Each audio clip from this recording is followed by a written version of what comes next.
Okay, good morning. It is Thursday, May 21st, 2020. We've got a holiday weekend coming up, which is great. Thank you for joining today. This is Sociality Squared's Director's Cut Facebook Live, where I do commentary on content that we've produced and what we're doing, and also on the latest trends in social media marketing. And a lot has happened since last week in the world of social media. And today, the main thing I want to be talking about is creativity and productivity. And this came from a panel I did earlier this week where Rahaf Harfash spoke and wrote a whole book on it, and it was just really great and something definitely to think about in general, but especially as we're coming up against a holiday weekend. Um, yeah, thank you for joining. We're in week 9 of lockdown. I know people are antsy to get out, and parts of the country are opening, but we're still working on flattening the curve. So my heart is with your heart. I'm Helen Todd, co-founder and CEO of Sociality Squared. If you're new to Sociality Squared, we're a social media agency who understands the value of connecting people to what they value and love, or the magic of connecting people to what they value and love. And clients partner with us to grow their businesses and know that we always remember behind every screen is a person. So on today's Facebook Live, some Sociality Squared news. I'll be discussing the panel that I was on with Rahaf. Lots of Facebook news, and we've got Memorial Day weekend coming. So I will be talking about Winston Churchill's pastime for the inspiration section. And then also some two interesting videos on future trends that I recently watched. Okay, so for S2 News, mostly since last week I've spoken on 3 different panels. Right now, talking events online. The only one that's online right now is the Instagram live I did with Jay Van Sharp of My Uber Life. Jay is amazing. Goodness, I call Jay my panel husband. We've probably done 8 or 9 panels from Vegas to South by Southwest, Social Media Week here in New York, Brandemonium in Cincinnati. So we've done a lot of panels together over the years, and this was the first time he actually turned the tables and really interviewed me, and we spoke for goodness 2 hours on the future of brands. So I will be working on that blog post for next week and the weeks to come on some of the thoughts that have been bubbling up in my mind on really reimagining the future for brands. I think one big fear of mine, just in general, is that we're so antsy to get things back to some form of normalcy, whatever that will be, that I really, fear that we won't take this opportunity to really reimagine what our future can be. And so that kind of also plays into taking a pause and giving ourselves time to think, which Rahaf really speaks about. I also spoke on a panel with Rahaf and Jay on Tuesday for the Speakeasy Reset. That's not live yet, or the link isn't available for watching, but once it is, I'll share it.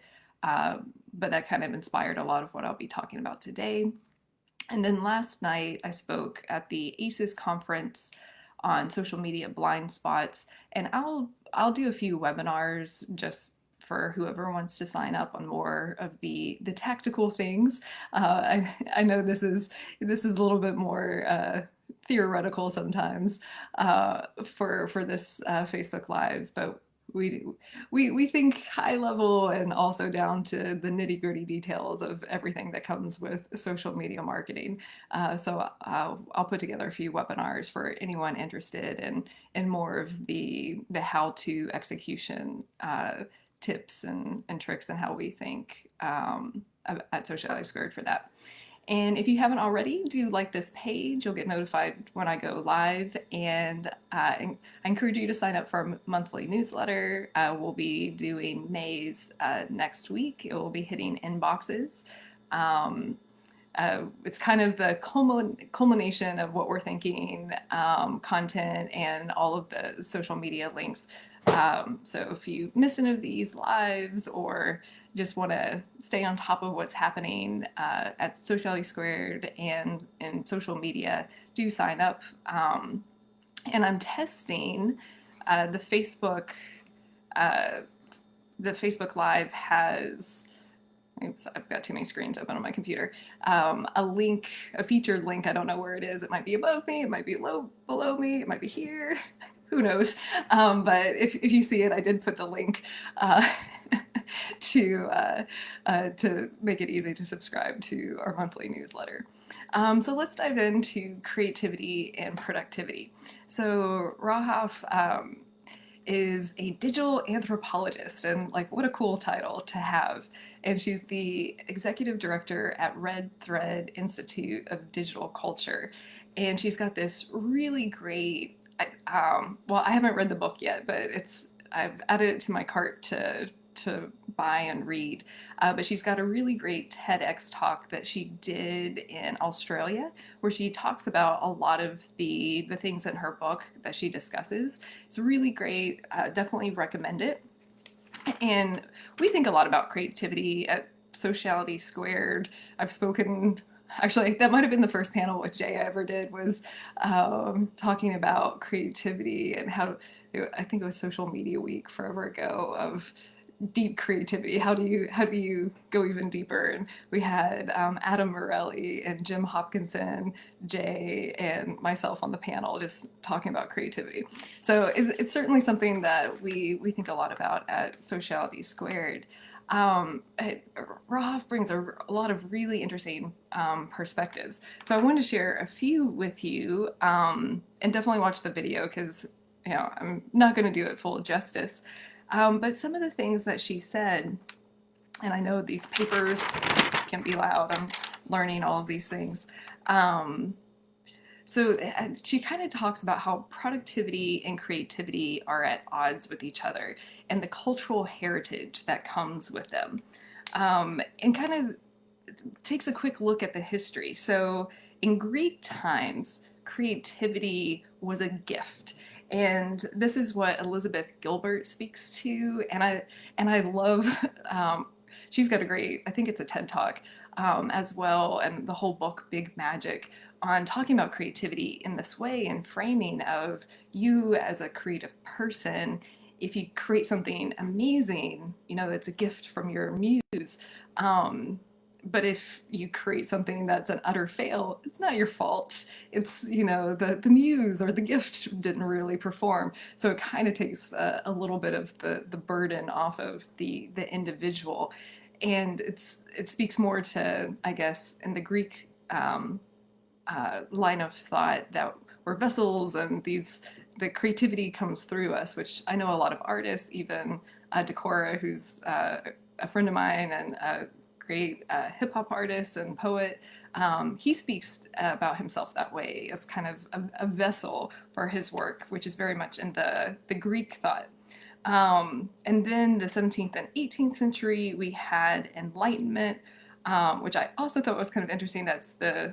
Came about the Romantics against capitalism, and there's a lot of discussions about capitalism today, and reimagining what that looks like.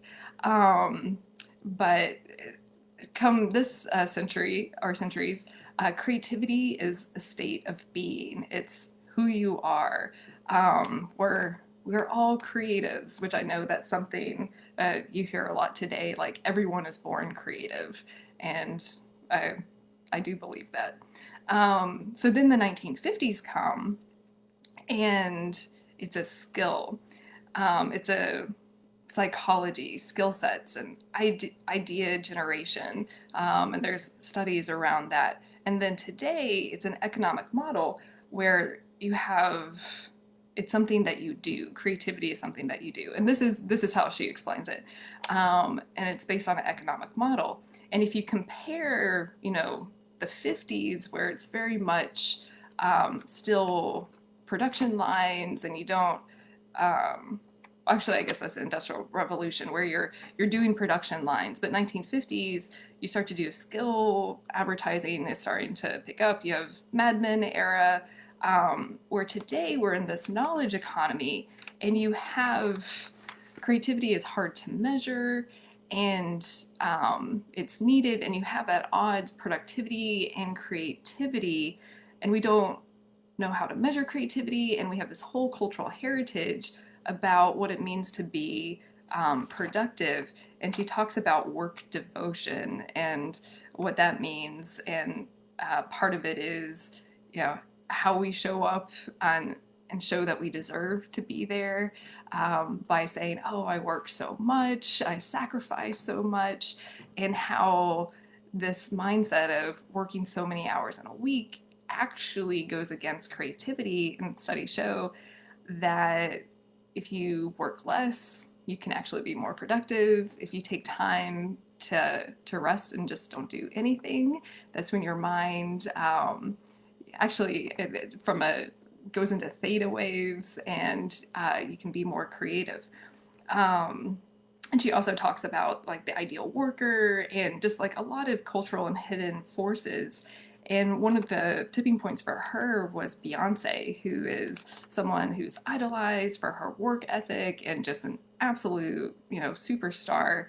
But she got burnout. And if this is someone who can't even live up to her own highest ideal of work ethic and need to take a whole year off, what does that say for the rest of us who aren't Beyonce? So it's really good talk, and she challenged everyone on the call to just be bored, like just sit and stare at a wall for 15 minutes. Don't try to meditate. Don't worry about your breath. Don't just be bored and see what happens. And I did that, and I try to marinate and think a lot. That might be my new hobby, doing nothing and thinking during the quarantine. But she encouraged everyone, and I encourage you to do that too, and see, what thoughts bubble up for you. But her talk is really good, and I'm excited to read her book. And we talked a lot about this on our talk on Tuesday. And we also brought up a book that I'm reading by Rutger Bregman, Utopia for Realists. He talks about a lot of really interesting things, from universal basic income to GDP, which measures is a something that we've idolized for measuring the economy, but it doesn't really measure everything. Unpaid work and all of that stuff. So really good book. I haven't finished reading it, so when I do, I'll speak a little bit more about that. So, and then, how does this relate to social media? I mentioned, like, I know I need to marinate on ideas and sleep on them. And we do a lot of creative work of coming up with campaigns and, something clever for social media. And that's certainly something that, we try to give ourselves permission to take breaks and, not rush. You can't rush always a great idea. But also something is just making sure to unplug. And this is something I've harped on for a really long time, that especially social media marketers, we're plugged in 24/7, we're exposed to the internet constantly for our work, and then we come home and then we're being on it for pleasure, and the two kind of merge together sometimes. So I've always been a stickler for regular business hours that are work hours and off time, and to really unplug. I haven't been as strict, but I used to. I will get back to it. Not even bringing a phone or a laptop in my bedroom at all, and at a certain hour, just 100% disconnecting from online. Um, so I definitely encourage. I mean, we're spending. I think everyone's spending a lot more time online now to just unplug, disconnect, and that's something too that we really do for vacation. We're a remote company, and some of the team likes to travel and work, and that's totally fine. I'm also a really big stickler on going on vacation and unplugging and not doing work, because it's just healthier. Like you need breaks from thinking about work in whatever capacity looming in your head, uh, and it not only does it regenerate and just healthy, you also come back so much more refreshed and new ideas and excited to dive back in. So those, I thought that was really interesting. She gave some more frameworks to think about creativity and especially in moving forward, how do we balance creativity and productivity?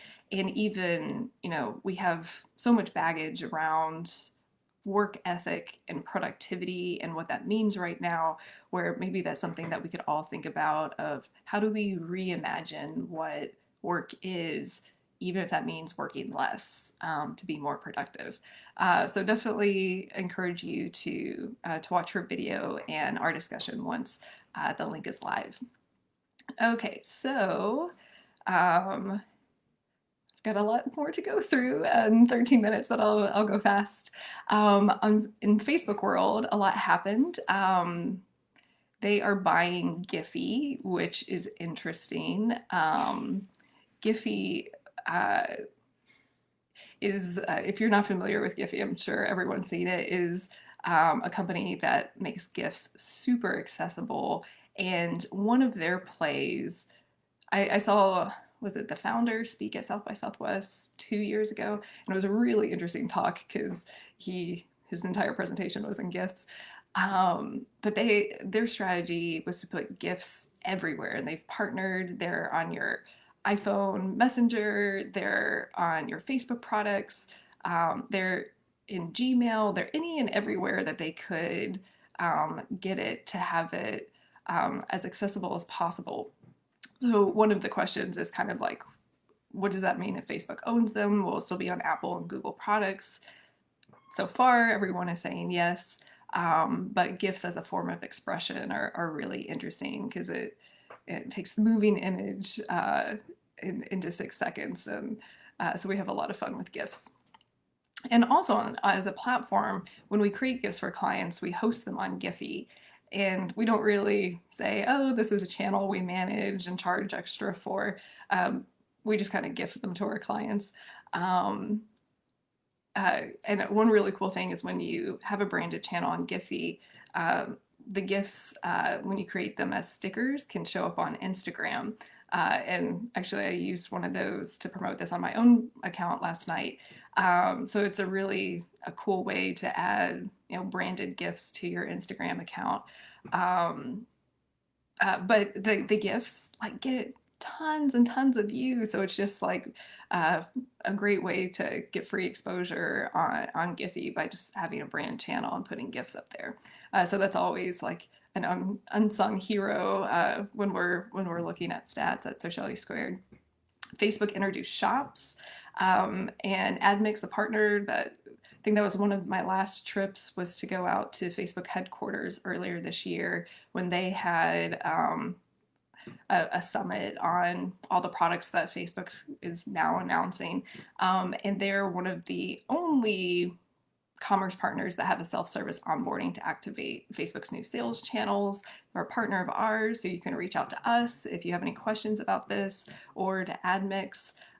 Zach is one of the OGs. He's the founder and he's one of the OGs of Facebook marketing. And we met many years ago at South by Southwest. Funny story for another day of how we met. But so Facebook Shops. So this is Shops coming to Facebook and Instagram. And you say, they already have them. Yes, but what this means is that the entire purchasing happens all within the platforms and there's no third party. So it just, we're seeing e-commerce being accelerated even more. And this was coming, but Facebook and Instagram, and specifically Instagram, are just becoming, well, both actually. I think Instagram is a little bit sexier, so it gets a little bit more attention, but the Facebook marketplace and shopping on Facebook is still widespread and just doesn't get, it quite isn't as sexy as Instagram, but it's just becoming more and more of a shopping destination. Where people will go to Instagram to purchase and never really even have to leave the app, which is interesting. Facebook released avatars, and you're seeing the messenger rooms, um, uh, which I haven't really done too many of the messenger rooms. Okay, so I watched two videos last night, and South by Southwest is releasing some of their content or doing series where people who were supposed to speak this year at South by Southwest submitted their videos, and they're doing like weekly kind of lives, I think. And one that they've done, and I don't think I'm going to do mine, so we'll see. That's TBD, if for those people who are curious. But one that I watched last night is so interesting. It's Amy Webb, and she always does this big trends report, or where she releases it at South by Southwest and then shares what her trends are. So she did that for 2020, um, post pandemic, kind of framing what's happening. And it was just really interesting. So I'm not going to do it full justice, but she starts off talking about an analogy of a car out of control on ice. And that's kind of how she sees the situation that we're in right now. And it's lots of uncertainty. And there's a few different ways that you can respond. One is like letting go of the wheel and then just letting the car spin without you taking any control. And then the other is responding and actively participating in getting the car straightened. But it's actually a little counterintuitive how you do that, of spinning the wheel um, into the directions that the car is spinning. I might have misstated that. But it's just an analogy. There's so much uncertainty now, and that we need to actively be participating in the future and just not asking what is the future, what is coming, that we should actively be steering the wheel to help shape the future. And one of her quotes is, "Our goal is not predicting, it's preparing for what comes next." And what is coming next? Holy moly. I thought I stayed pretty good on future trends. It's basically Black Mirror coming to life.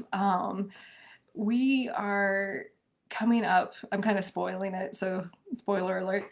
Um, Preparing for a decade of a synthetic decade. So if you know what deep fakes are, where video can be manipulated, and you've seen this with Obama and other public figures, where they'll take video, edit it, and kind of do voice manipulation where it looks really real. That is nothing for what's going to come. Basically, everything is going to be synthesized. They're doing this for emotions. Uh, and I've read articles on this from customer service. So, and Amazon with Alexa is working on this in terms of being able to understand the tone of the voice and being able to respond to it from a customer service standpoint. This is if someone calls and based on their voice, they're very anxious or really upset, then the customer service person can be notified and maybe being extra sympathetic or being able to respond. For Alexa, if you're really excited, then the voice will start to respond in a more excited. Or if you're like, oh, what's the weather today, or whatever it is, then Alexa will adjust the voice and tone of the voice to respond. So that's just a tip of the iceberg, because you already see in Japan literal, literal celebrities, and you see this also on Instagram and YouTube, that aren't real. They're literally fake people that appear very real, and merging this line of reality and fiction even closer. So it's a really interesting talk. She starts at the very end, she gives kind of the catastrophic framing, which is a total dystopian future, and ends on a high note of optimistic, depending on how we, spin that wheel. Um, uh, so yeah, so hopefully we go towards the optimistic.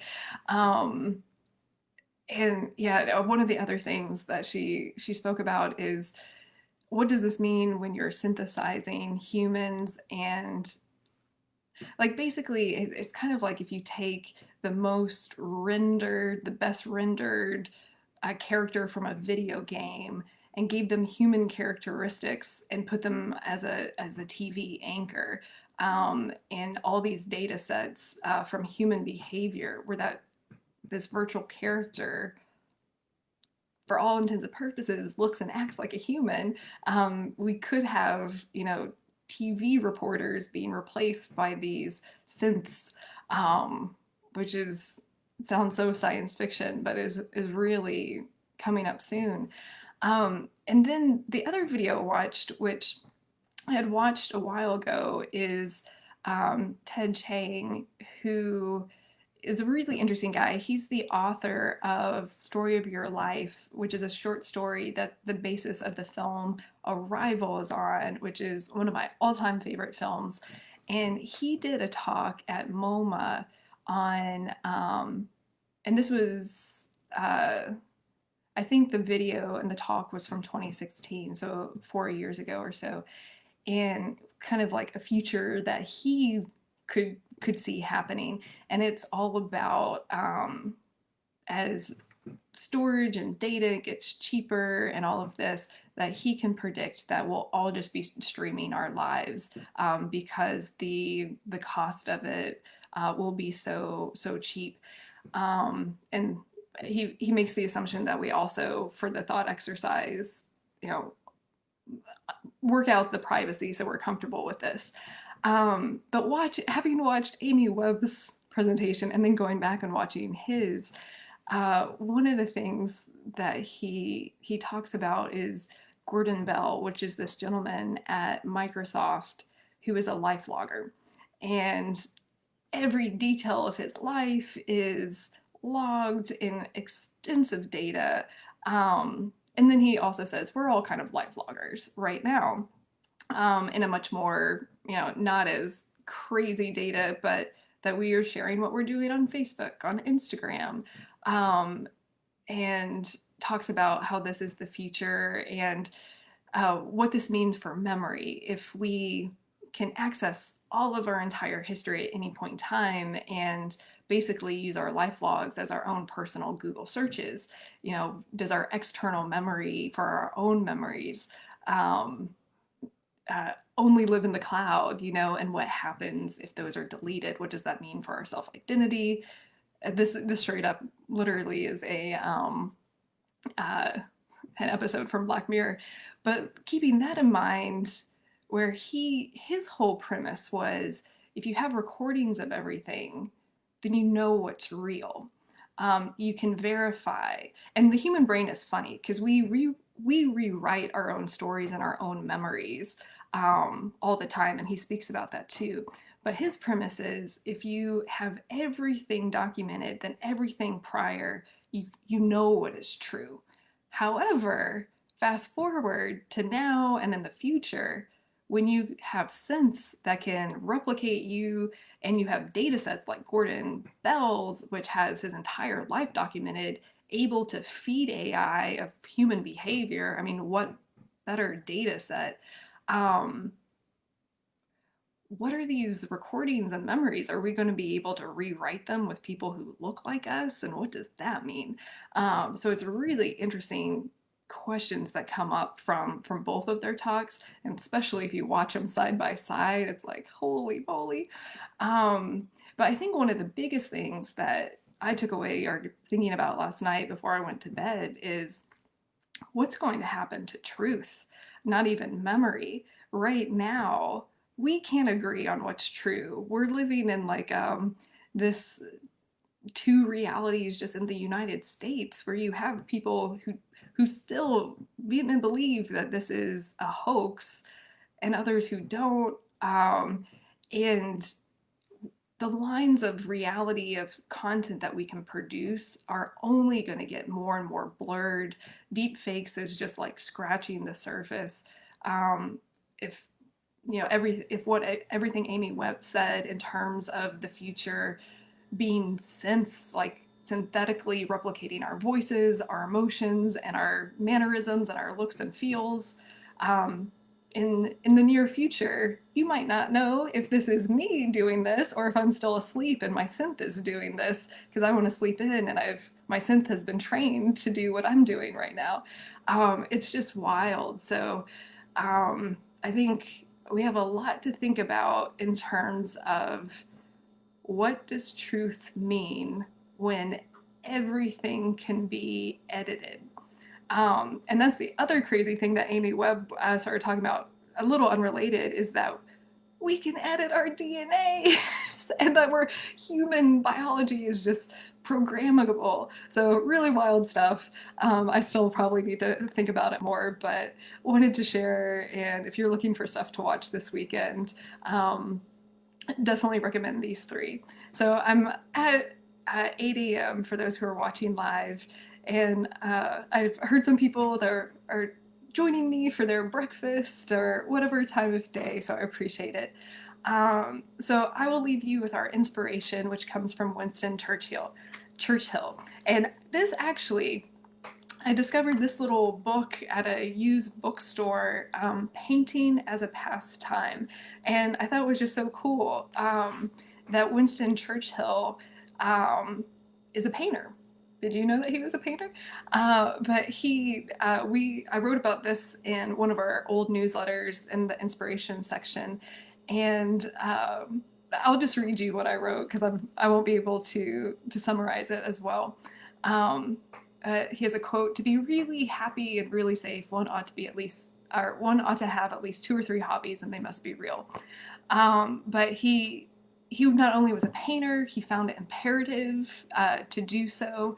I'm going to read you a quote from the book, or it's more like an essay turned into a book, but yeah. Okay, so what he wrote: many remedies, and keep this in mind with what Rahaf was speaking about the need for creativity and rest. So this is Winston Churchill's addition. So many remedies are suggested for the avoidance of worry and mental overstrain by persons who, over prolonged periods, have to bear exceptional responsibilities and discharge duties upon a very large scale. Some advise exercise, others repose, some counsel travel, and others retreat. Some praise solitude, and others gaiety. No doubt all may play their part according to the individual temperament, but the element which is constant and common in all of them is change. Change is the master key. A man or woman can wear out a particular part of his mind by continually using it and tiring it, just in the same way as he can wear out the elbows of his coat. There is, however, this difference between the living cells of the brain and the inanimate article. One cannot mend the frayed elbows of a coat by rubbing the sleeves or shoulders, but the tired parts of the mind can be rested and strengthened, not merely by rest, but by using other parts. It is not merely enough to switch off the lights which play upon the main and ordinary field of interest. A new field of interest must be illuminated. It is no use saying to the tired mental muscles, if one may coin such an expression, I will give you rest, I will go for a long walk, or I will lie down and think of nothing. The mind keeps busy just the same. If it has been weighing and measuring, it goes on weighing and measuring. If it has been worrying, it goes on worrying. It is only when new cells are called into activity, when new stars become the lords of the ascendant, that relief, repose, and refreshment are afforded. So I hope whatever you go into this weekend for the holiday weekend, that you do give yourself permission to unplug, to rest, to not think about anything, or to do a hobby, as Winston Churchill suggests, to use and exercise other parts of your mind to then come back and strengthen the other parts. So whatever it is, I hope you give yourself permission to do that this weekend and get to recharge. So thank you for joining today. And again, I'll be back next Thursday at 7:30 a.m. again. Sign up for our newsletter if you haven't already, and like the page, and you'll be notified when I go live.